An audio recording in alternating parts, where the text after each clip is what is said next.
Olá pessoal, eu sou Luiz Arthur Nogueira, este é o Papo de Economista, um programa feito por economistas, sem economês, direto dos estúdios da B3 em São Paulo.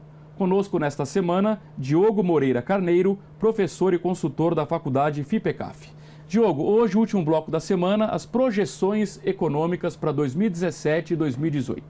Começando com o PIB, 0,5% esse ano e 2% no ano que vem. Ou seja, é um PIBinho esse ano, mas felizmente saindo da recessão, e um ano bem melhor em 2018. Por quê?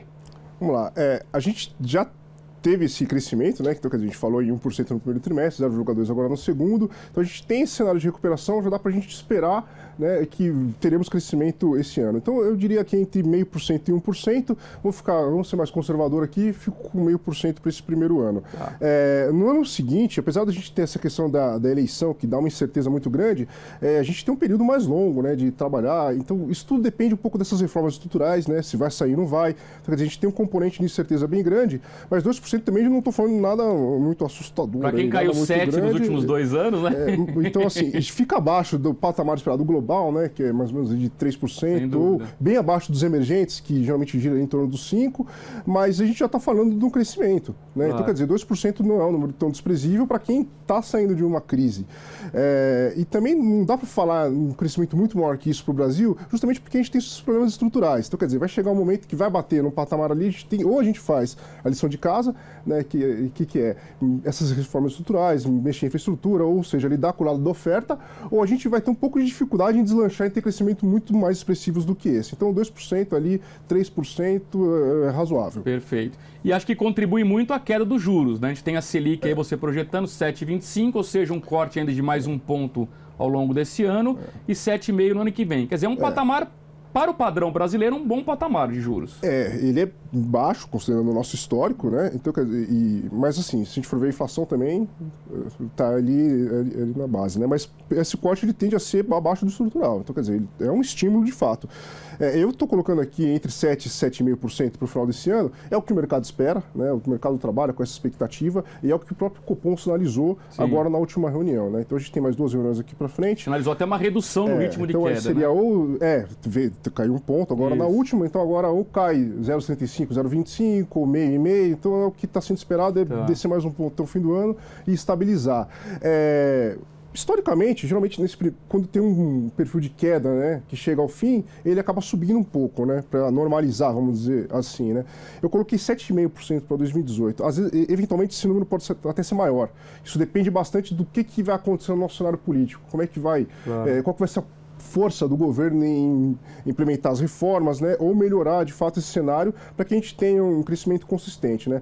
Agora, a gente tem essa margem para crescer sem pressionar a inflação, então não tem muita razão em levantar excessivamente, né, essa taxa de juros básica. Então, vamos lá, 7,25 esse ano, um pequeno aumento aí para o final de 2018, só para normalizar, 7,5. Eu vou pular a confiança, deixar por último, o IGPM, a inflação, muito conhecida pelos contratos de aluguéis, 0% esse ano, 4,5% ano que vem, que fica equivalente ao IPCA no ano que vem, né? Se aproxima do IPCA. Ou seja, a inflação joga a favor desses juros baixos, é isso? O IGPM ele é um indicador mais abrangente, né? Então, assim, ele pega mais atividades e mais níveis de produção. Tem muito atacado, tem muito dólar aí, né? 60% aí vindo água, da industrial. Então, quer dizer, você tem componentes que às vezes eles antecedem o que vai acontecer na inflação. E ele é mais volátil também. Então, ele é até um indicador mais complicado a gente fazer previsão. Verdade. Mas, assim, para esse ano de 2017... A gente vem de 4 meses seguidos aí de GPM negativo, né? Agora em agosto a gente fechou com 0,1%, então quer dizer, ele fechou essa parte, mas continua negativo tanto no acumulado do ano quanto no acumulado dos últimos 12 meses.